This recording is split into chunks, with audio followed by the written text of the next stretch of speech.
Welcome to the Darkest Page podcast.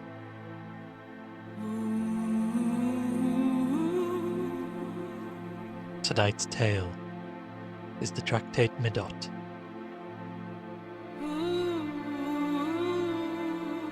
by M. R. James.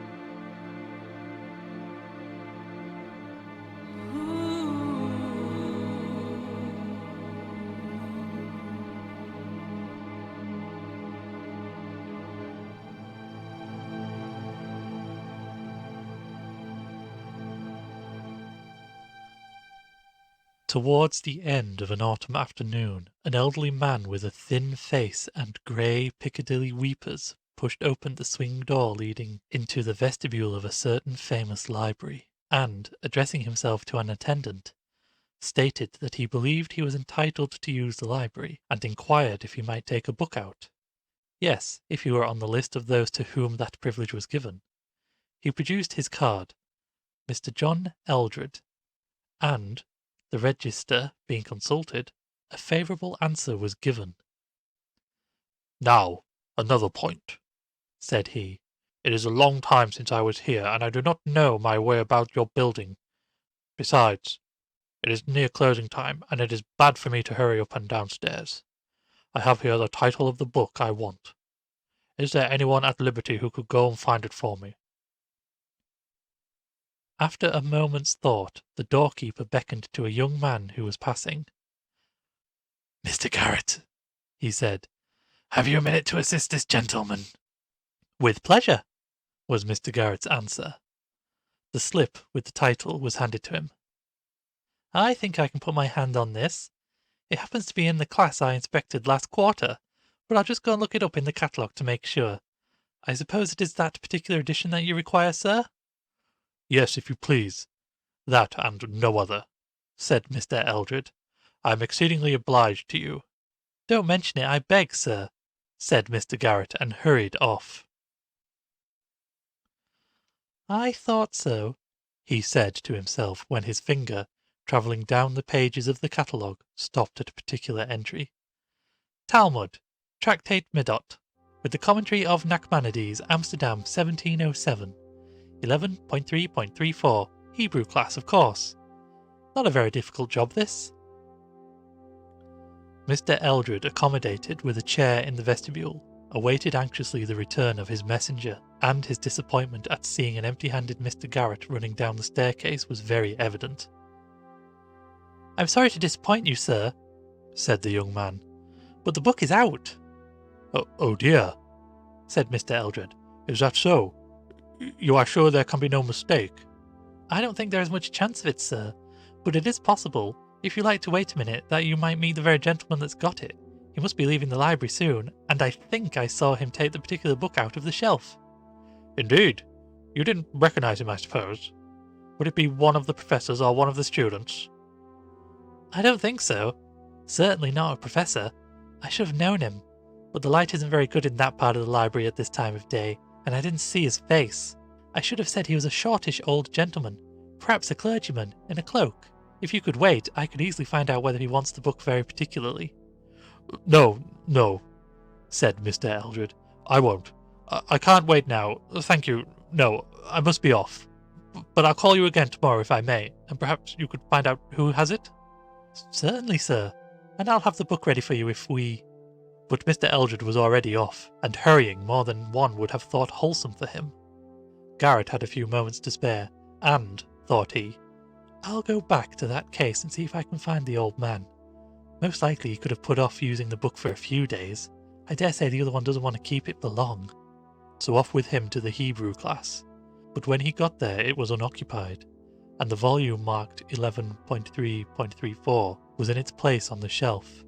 It was vexatious to Garrett's self-respect to have disappointed an inquirer with so little reason, and he would have liked, had it not been against library rules, to take the book down to the vestibule then and there, so that it might be ready for Mr. Eldred when he called. However, next morning he would be on the lookout for him, and he begged the doorkeeper to send and let him know when the moment came. As a matter of fact, he was himself in the vestibule when Mr. Eldred arrived, very soon after the library opened, and when hardly anyone besides the staff were in the building. "I'm very sorry," he said. "It's not often that I make such a stupid mistake, but I did feel sure that the old gentleman I saw took out that very book and kept it in his hands without opening it. Just as people do, you know, sir, when they mean to take the book out of the library and not merely refer to it. But, however, I'll run up now at once and get it for you this time." And here intervened a pause. Mr. Eldred paced the entry, reading all the notices, consulted his watch, sat and gazed up the staircase, did all that a very impatient man could until some 20 minutes had run out. At last he addressed himself to the doorkeeper and inquired if it was a very long way to that part of the library to which Mr. Garrett had gone. "Well, I was thinking it was funny, sir. He's a quick man as a rule, but to be sure he might have been sent for the librarian. But even so, I think he would have mentioned to him that you was waiting. I'll just speak him up on the tube and see." And to the tube he addressed himself. As he absorbed the reply to his question, his face changed, and he made 1 or 2 supplementary inquiries which were shortly answered. Then he came forward to his counter and spoke in a lower tone. "I'm sorry to hear, sir, that something seems to have happened a little awkward. Mr. Garrett has been took poorly, it appears, and the librarian sent him home in a cab the other way. Something of an attack by what I can hear." "What? Really? Do you mean that something has injured him?" "No, sir, no violence here, but, as I should judge, attacked with an attack, what you might term it, of illness. Not a strong constitution, Mr. Garrett. But as to your book, sir, perhaps you might be able to find it for yourself. It's too bad you should be disappointed this way twice over." Well, but I'm so sorry that Mr. Garrett should have been taken ill in this way while he was obliging me. I think I must leave the book and call the Inquirer after him. You could give me his address, I suppose." That was easily done. Mr. Garrett, it appeared, lodged in rooms not far from the station. "Oh, and one other question. Did you happen to notice if an old gentleman, perhaps a clergyman, in a black cloak, left the library after I did yesterday? I think he must have been that he may be staying, or rather that I may have known him." "Not in a black cloak, sir, no. There were only 2 gentlemen left later than what you done, sir, both of them youngish men. There was Mr. Carter, took out a music book, and one of the professors with a couple of novels. That's the lot, sir, and then I went off to make me tea. I'm glad to get it. Thank you, sir, much obliged." Mr. Eldred, still a prey to anxiety, betook himself in a cab to Mr. Garrett's address, but the young man was not yet in a condition to receive visitors. He was better, but his landlady considered that he must have had a severe shock. She thought most likely from what the doctor said that he would be able to see Mr. Eldred tomorrow. Mr. Eldred returned to his hotel at dusk and spent, I fear, but a dull evening. On the next day he was able to see Mr. Garrett. When in health, Mr. Garrett was a cheerful and pleasant-looking young man. Now he was a very white and shaky being, propped up in an armchair by the fire, and inclined to shiver and keep an eye on the door. If, however, there were visitors whom he was not prepared to welcome, Mr. Eldred was not among them. "It is really I who owe you an apology, and I was despairing of being able to pay it, for I didn't know your address. But I'm very glad you have called. I do dislike and regret giving all this trouble, but you know I could not have foreseen this attack which I had." "Of course not. But now, I am something of a doctor, you'll excuse my asking. You have had, I'm sure, good advice. Was it a fall you had?" "No. I did fall on the floor, but not from any height. It was really a shock." "You mean something startled you? Was it anything you thought you saw?" "Not much thinking in the case, I'm afraid. Yes, it was something I saw. You remember when you called the first time at the library?" "Yes, of course. Well now, let me beg you not to try to describe it. It will not be good for you to recall it, I'm sure." "But indeed, it would be a relief to me to tell anyone like yourself. You might be able to explain it away. It was just when I was going into the class where your book is." "Indeed, Mr. Garrett, I insist. Besides, my watch tells me I have but very little time left in which to get my things together and take the train. No, not another word. It will be most distressing to you than you imagine, perhaps. Now there is just one thing I want to say. I feel I am really indirectly responsible for this illness of yours, and I think I ought to defray the expense which it has, eh?" But this offer was quite distinctly declined. Mr. Eldred, not pressing it, left almost at once. Not, However, before Mr. Garrett had insisted upon his taking a note of the class mark of the Tractate Middoth, which, as he said, Mr. Eldred could at leisure get for himself, but Mr. Eldred did not reappear at the library. William Garrett had another visitor that day in the person of a contemporary and colleague from the library, one George Earle. Earle had been one of those who found Garrett lying insensible on the floor just inside the class or cubicle opening upon the central alley of a spacious gallery in which the Hebrew books were placed, and Earle had naturally been very anxious about his friend's condition. So, as soon as library hours were over, he appeared at the lodgings. "Well," he said, after other conversation, "I've no notion what it was that put you wrong, but I've got the idea that there's something wrong in the atmosphere of the library. I know this, that just before we found you I was coming along the gallery with Davis, and I said to him, 'Did you ever know such a musty smell anywhere as there is about here? It can't be wholesome.' Well now, if one goes on living a long time with a smell of that kind, I tell you it was worse than I even knew it. It must get into the system and break out sometime. Don't you think?" Garrett shook his head. "That's all very well about the smell, but it isn't always there, though I've noticed it the last day or two, a sort of unnaturally strong smell of dust. But no, that's not what did for me. It was something I saw, and I want to tell you about it. I went into that Hebrew class to get a book for a man that was inquiring for it down below. Now that same book I'd made a mistake about the day before. I'd been for it, for the same man, and made sure that I saw an old parson in a cloak taking it out. I told the man it was out. Off he went to call again next day. I went back to see if I could get it out of the parson. No parson there, and the book on the shelf. Well, yesterday, as I say, I went again. This time, if you please, 10 o'clock in the morning. Remember, and as much light as ever you get in those classes. And there was my parson again, back to me, looking at the books on the shelf I wanted. His hat was on the table and he had a bald head. I waited a second or two looking at him rather particularly. I tell you, he had a very nasty bald head. It looked to me dry, and it looked dusty, and the streaks of hair across it were much less like hair than cobwebs. Well, I made a bit of a noise on purpose, coughed and moved my feet. He turned round and let me see his face, which I hadn't seen before. I tell you again, I'm not mistaken, though for one reason or another I didn't take in the lower part of his face. I did see the upper part, and it was perfectly dry, and the eyes were very deep sunk, and over them, from the eyebrow to the cheekbone, there were cobwebs thick. Now that closed me up, as they say, and I can't tell you anything more."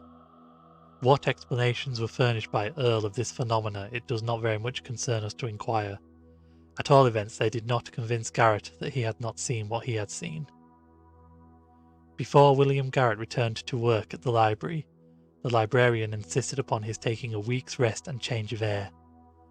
Within a few days' time, therefore, he was at the station with his bag, looking for a desirable smoking compartment in which to travel to Burnstow-on-Sea, which he had not previously visited. One compartment and one only seemed to be suitable, but just as he approached it, he saw, standing in front of the door, a figure so like one bound up with recent unpleasant associations that, with a sickening qualm, and hardly knowing what he did, he tore open the door of the next compartment and pulled himself into it as quickly as if death were at his heels. The train moved off, and he must have turned quite faint, for he was next conscious of a smelling bottle being put to his nose. His physician was a nice-looking old lady, who, with her daughter, was the only passenger in the carriage. But for this incident it is not very likely that he would have made any overtures to his fellow travellers. As it was, thanks and inquiries and general conversation supervened inevitably, and Garrett found himself provided before the journey's end not only with a physician, but with a landlady, for Mrs. Simpson had apartments to let at Burnstow, which seemed in all ways suitable. The place was empty at that season, so that Garrett was thrown a good deal into the society of the mother and daughter. He found them very acceptable company. On the third evening of his stay, he was on such terms with them as to be asked to spend the evening in their private sitting room. During their talk, it transpired that Garrett's work lay in a library. "Ah, libraries are fine places," said Mrs. Simpson, putting down her work with a sigh. "But for all that, books have played me a sad turn, or rather, a book has." "Well, books give me my living, Mrs. Simpson, and I should be sorry to say a word against them. I don't like to hear that they have been bad for you." Perhaps Mr. Garrett could help us to solve our puzzle, Mother, said Miss Simpson. I don't want to see Mr. Garrett off on a hunt that might waste a lifetime, my dear. Not yet to trouble him with our private affairs. Oh, but if you think it in the least likely that I could be of use, I do beg you tell me what the puzzle is, Mrs. Simpson. If it's finding out anything about a book, you see, I am in rather a good position to do it. Yes, I do see that, but the worst of it is that we don't know the name of the book. Nor what it's about? No, nor that either. Except we don't think it's in English, Mother, and that is not much of a clue. Well, Mr. Garrett, said Mrs. Simpson, who had not yet resumed her work and was looking at the fire thoughtfully, I shall tell you the story. You will please keep it to yourself, if you don't mind. Thank you. Now it is just this. I had an old uncle, a Dr. Rant. Perhaps you may have heard of him. Not that he was a distinguished man, but from the odd way he chose to be buried. I rather think I've seen the name in some guidebook. That would be it, said Miss Simpson. He left directions, horrid old man, that he was to be put, sitting at a table in his ordinary clothes, in a brick room that he'd had made underground in a field near his house. Of course the country people say he's been seen about there in his old black cloak. Well, dear, I don't know much about such things, Mrs. Simpson went on. But anyhow, he is dead, these 20 years and more. He was a clergyman, though I'm sure I can't imagine how he got to be one. But he did no duty for the last part of his life, which I think was a good thing, and he lived on his own property, a very nice estate not a great way from here. He had no wife or family, only one niece, who was myself, and one nephew, and he had no particular liking for either of us, nor for anyone else as far as that goes. If anything, he liked my cousin better than he did me, for John was much more like him in his temper, and I'm afraid I must say, his very mean, sharp ways. I might have been different if I had not married, but I did, and that he very much resented. Very well, here he was with this estate and a good deal of money, as it turned out, of which he had the absolute disposal, and it was understood that we, my cousin and I, would share it equally at his death. In a certain winter over 20 years back, as I said, he was taken ill, and I was sent to nurse him. My husband was alive then, but the old man would not hear of his coming. As I drove up to the house, I saw my cousin John driving away from it in an open fly and looking, I noticed, in very good spirits. I went up and did what I could for my uncle, but I was very soon sure that this would be his last illness, and he was convinced of it too. During the day before he died, he got me to sit by him all the time, and I could see there was something, and probably something unpleasant, that he was saving up to tell me, and putting it off as long as he felt he could afford the strength, I'm afraid purposely in order to keep me on the stretch. But at last out it came. "Mary," he said. "Mary, I've made my will in John's favour. He has everything, Mary." Well, of course, that came as a bitter shock to me, for we, my husband and I, were not rich people, and if he could have managed to live a little easier than he was obliged to do, I felt it might be the prolonging of his life, but I said little or nothing to my uncle, except that he had a right to do what he pleased, partly because I couldn't think of anything to say, and partly because I was sure there was more to come, and so there was. "But Mary," he said, "I'm not very fond of John, and I've made another will in your favour. You can have everything, only you've got to find the will, you see. And I don't mean to tell you where it is." Then he chuckled to himself, and I waited, for again I was sure he hadn't finished.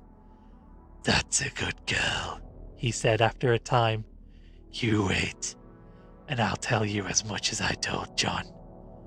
But just let me remind you, you can't go into court with what I'm saying to you, for you won't be able to produce any collateral evidence beyond your own word. And John's a man that can do a little hard swearing if necessary." "Very well then. That's understood. Now, I had the fancy that I wouldn't write this will quite in the common way. So I wrote it in a book, Mary. A printed book. And there's several thousand books in this house. But there, you needn't trouble yourself with them. For it isn't one of them. It's in safekeeping elsewhere. In a place where John can go and find it any day. If only he knew. And you can't. A good will it is, properly signed and witnessed. But I don't think you'll find the witness in a hurry." Still I said nothing. If I had moved at all, I must have taken hold of the old wretch and shaken him. He lay there laughing to himself, and at last he said, "Well, you've taken it very quietly, and as I want to start you both on equal terms, and John has a bit of a purchase on being able to go where the book is, I'll tell you just 2 other things which I didn't tell him. The will's in English, but you won't know that if ever you see it. That's one thing. And another is that when I'm gone, you'll find an envelope in my desk directed to you, and inside it something that would help you to find it, if only you have the wits to use it." In a few hours from that, he was gone, and though I made an appeal to John Eldred about it— "John Eldred? I beg your pardon, Mrs. Simpson. I think I've seen a Mr. John Eldred. What is he like to look at?" "Oh, it must be 10 years since I saw him. He would be a thin elderly man now, and unless he has shaved them off, he has the sort of whiskers which people used to call Dunderry, or Piccadilly something." "Weepers. Yes, this is the man." "Where did you come across him, Mr. Garrett?" "I don't know if I could tell you," said Garrett mendaciously. "In some public place, but you hadn't finished." Really, I had nothing much to add, only that John Eldred, of course, paid no attention whatever to my letters, and has enjoyed the estate ever since, while my daughter and I have had to take to the lodging house business here, which I must say has not turned out by any means so unpleasant as I feared it might. But about the envelope? Oh, to be sure, why, the puzzle turns on that. Give Mr. Garrett the paper out of my desk. It was a small slip, with nothing whatever on it but 5 numerals, not divided or punctuated in any way. 11334. Mr. Garrett pondered, but there was a light in his eye. Suddenly he made a face, and then asked, "Do you suppose that Mr. Eldred could have any more clue than you have to the title of the book?" "I have sometimes thought he must," said Mrs. Simpson, "and in this way, that my uncle must have made the will not very long before he died. That I think he said himself, and got rid of the book immediately afterwards. But all his books were very carefully catalogued, and John has the catalogue, and John was most particular that no book whatever should be sold out of the house, and I am told that he is always journeying about to booksellers and libraries. So I fancy that he must have found out just which books are missing from my uncle's library of those which are entered in the catalogue, and must be hunting for them." Just so, said Mr. Garrett, and relapsed into thought. No later than next day he received a letter, which, as he told Mrs. Simpson with great regret, made it absolutely necessary for him to cut short his stay at Burnstow. Sorry as he was to leave them, and they were at least as sorry to part with him, he had begun to feel that a crisis, all important to Mrs., and shall we add Miss, Simpson, was very possible supervening. In the train Garrett was uneasy and excited. He racked his brains to think whether the press mark of the book which Mr. Eldred had been inquiring after was one in any way corresponding to the numbers on Mrs. Simpson's little bit of paper. But he found to his dismay that the shock of the previous week had really so upset him that he could neither remember any vestige of the title or nature of the book, or even the locality to which he had gone to seek it. And yet all other parts of the library topography and work were clear as ever in his mind. And another thing, he stamped with annoyance as he thought of it. He had at first hesitated, and then had forgotten to ask Mrs. Simpson for the name of the place where Eldred lived. That, however, he could write about. At least he had his clue in the figures on the paper. If they referred to a press mark in his library, they were only susceptible of a limited number of interpretations. They might be divided into 1.13.34, 11.33.4, or 11.3.34. He could try all these in the space of a few minutes, and if any one were missing, he had every means of tracing it. He got very quickly to work, though a few minutes he had to spend in explaining his early return to his landlady and his colleagues. 1.13.34 was in place and contained no extraneous writing. As he drew near to class 11 in the same gallery, its association struck him like a chill. But he must go on. After a cursory glance at 11.33.4, which first confronted him and was a perfectly new book, he ran his eye along the line of cartos which filled 11.3. The gap he feared was there. 34 was out. A moment was spent in making sure that it had not been misplaced, and then he was off to the vestibule. Has 11.3.34 gone out? Do you recollect noticing that number? Notice the number? What do you take me for, Mr. Garrett? There, take a look over the tickets for yourself if you've got a free day before you. Well then, has Mr. Eldred called again? The old gentleman who came the day I was taken ill. Come, you'd remember him. What do you suppose? Of course I recollect of him. No, he haven't been in again. Not since you went off for your holiday. And yet I seem to... There now. Roberts'll know. Roberts, do you recollect of the name of Heldred? Nor half, said Roberts. You mean the man that sent a bob over the price of the parcel, and I wish they all did? Do you mean to say you've been sending books to Mr. Eldred? Come, do you speak up? Have you? Well now, Mr. Garrett, if a gentleman sends the ticket all wrote correct, and the secretary says this book may go, and the box ready addressed, sent with the note, and a sum of money sufficient to defray the railway charges, what would be your action in the matter, Mr. Garrett, if I may take the liberty to ask such a question? Would you or would you not have taken the trouble to oblige, or would you have chucked the old thing under the counter and... You were perfectly right, of course, Hodgson, perfectly right. Only, would you kindly oblige me by showing me the ticket Mr. Eldred sent, and letting me know his address? To be sure, Mr. Garrett, so long as I'm not hectored about it and informed that I don't know my duty, I'm willing to oblige in every way feasible to my power. There is the ticket on the file, J. Eldred, 11.3.34, title of work, well, there, you can make what you like of it. Not a novel, I should hazard the guess. And here is Mr. Eldred's note applying for the book in question, which I see he terms it a track. Thanks. But the address, there's none on the note. Ah, indeed, well now. Stay now, Mr. Garrett, I have it. Why, that note came inside of the parcel, which was directed very thoughtful to save all trouble, ready to send back with the book inside.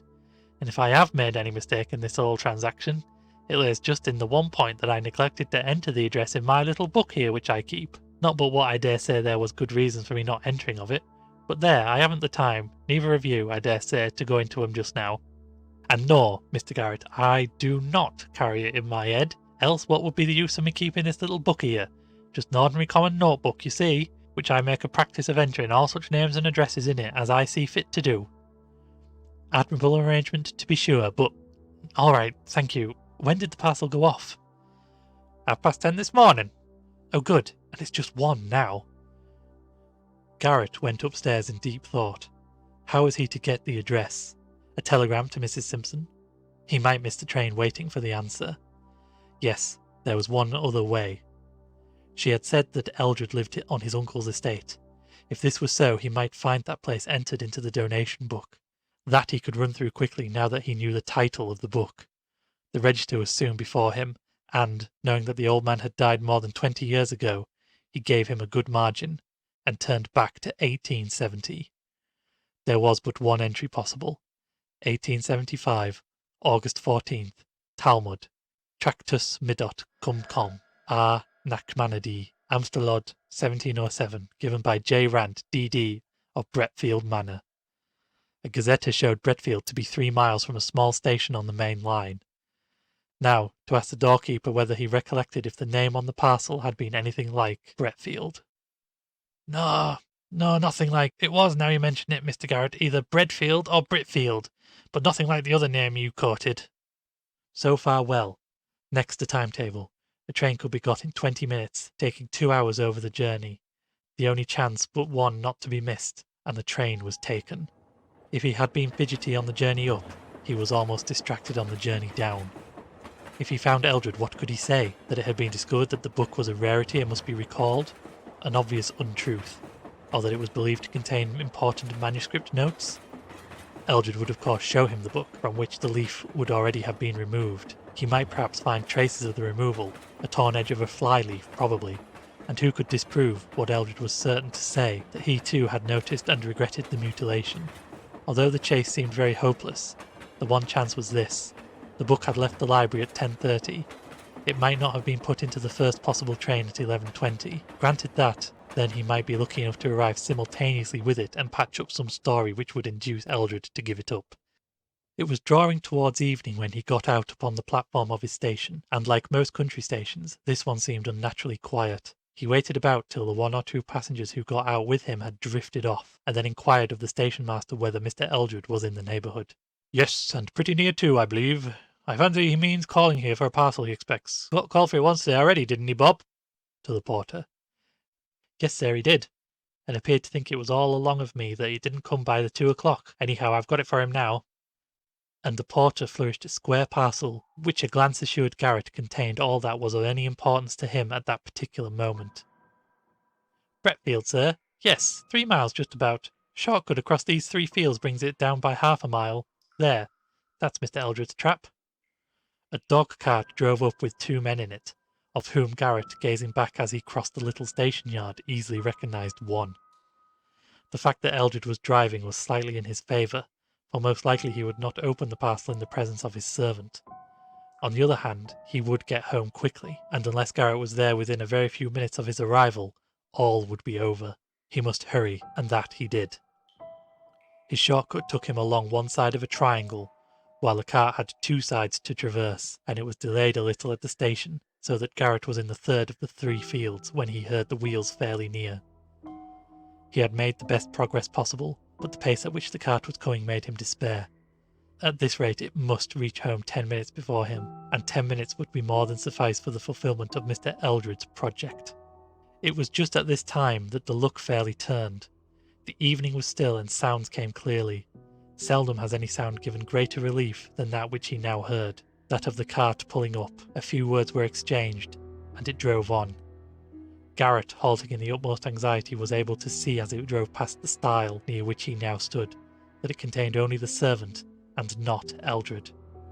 Further, he made out that Eldred was following on foot. From behind the tall hedge by the stile leading into the road, he watched the thin, wiry figure pass quickly by with the parcel beneath its arm, and feeling in its pockets. Just as he passed the stile, something fell out of a pocket upon the grass, but with so little sound that Eldred was not conscious of it. In a moment more it was safe for Garrett to cross the stile into the road and pick up a box of matches. Eldred went on, and as he went, his arms made hasty movements, difficult to interpret in the shadow of the trees that overhung the road, but as Garrett followed cautiously, he found at various points the key to them, a piece of string, and then the wrapper of the parcel, meant to be thrown over the hedge, but sticking in it. Now Eldred was walking slower, and it could just be made out that he had opened the book and was turning over the leaves. He stopped, evidently troubled by the failing light. Garrett slipped into a gate opening, but still watched. Eldred, hastily looking around, sat down on a felled tree trunk by the roadside and held the open book up close to his eyes. Suddenly he laid it, still open, on his knee, and felt in all his pockets, clearly in vain and clearly to his annoyance. "You would be glad of your matches now," thought Garrett. Then he took hold of a leaf and was carefully tearing it out when 2 things happened. First, something black seemed to drop upon the white leaf and run down it, and then, as Eldred started and was turning to look behind him, a little dark form appeared to rise out from the shadows behind the tree trunk, and from its 2 arms enclosing a mass of blackness came before Eldred's face and covered his head and neck. His legs and arms were wildly flourished, but no sound came. Then there was no more movement. Eldred was alone. He had fallen back into the grass behind the tree trunk. The book was cast into the roadway. Garrett, his anger and suspicion gone for the moment at the sight of this horrid struggle, rushed up with loud cries of help, and so too, to his enormous relief, did a labourer who had just emerged from a field opposite. Together they bent over and supported Eldred, but to no purpose. The conclusion that he was dead was inevitable. "Poor gentleman," said Garrett to the labourer when they had laid him down. "What happened to him, do you think? I wasn't 200 yards away," said the man, "when I see Squire Eldred setted reading in his book, and to my thinking he was took with one of these fits. Face seemed to go all over black." "Just so," said Garrett. "You didn't see anyone near him? It couldn't have been an assault?" "Not possible, no. No one could have got anywhere without you or me seeing them." "So I thought. Well, we must get some help, and the doctor and the policeman, and perhaps I'd better give them this book." It was obviously a case for an inquest, and obvious also that Garrett must stay at Bretfield and give his evidence. The medical inspection showed that, though some black dust was found on the face and in the mouth of the deceased, the cause of death was a shock to a weak heart, and not asphyxiation. The fateful book was produced, a respectable quarto printed wholly in Hebrew, and not of any aspect likely to excite even the most sensitive. You say, Mr. Garrett, that the deceased gentleman appeared at the moment before his attack to be tearing a leaf out of this book? Yes, I think one of the fly leaves. There is here a flyleaf partially torn through. It has Hebrew writing on it. Will you kindly inspect it? There are 3 names in English, sir, also, and a date. But I am sorry to say I cannot read Hebrew writing. Thank you. The names have the appearance of being signatures. They are John Rent, Walter Gibson, and James Forrest, and the date is 20 July 1875. Does anyone here know any of these names? The rector, who was present, volunteered a statement that the uncle of the deceased, from whom he inherited, had been named Rant. The book being handed to him, he shook a puzzled head. This is not like any Hebrew I ever learnt. You are sure it is in Hebrew? What? Yes, I suppose.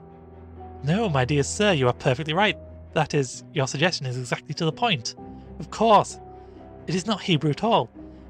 It's in English. And it's a will. It did not take many minutes to show that here was indeed a will of Dr. John Rant, bequeathing the whole of the property lately held by John Eldridge to Mrs. Mary Simpson. Clearly, the discovery of such a document would amply justify Mr. Eldridge's agitation.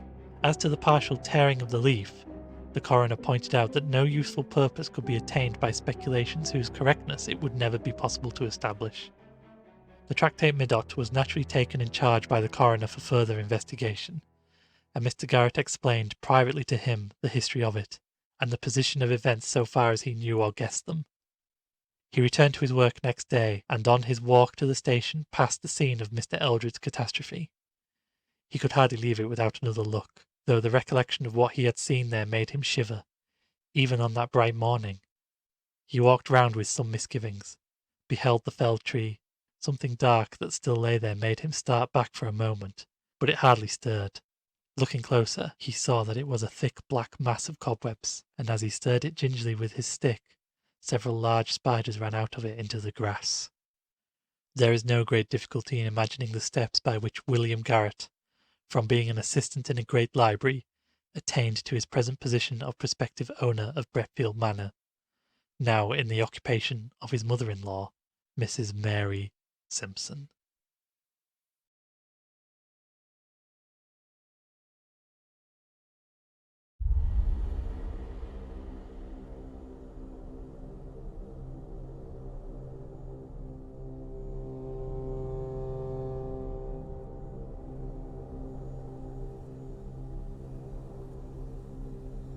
Thank you for listening to the Darkest Page podcast.